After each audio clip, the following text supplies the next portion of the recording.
Hello, in front of me I've got 8BitDo Lite 2. In this video I'll show you top features of this controller.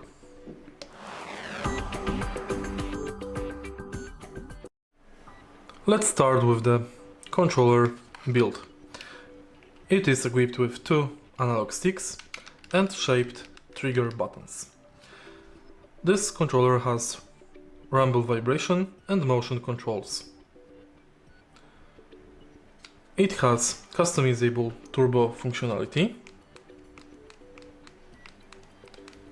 and support for auto-reconnect after pairing. Also, this controller supports multiple device pairing, firmware updates, and firmware vibration effects. Additionally, this controller can be used both wireless and wired controller. If you find this video helpful, please leave like, comment and subscribe.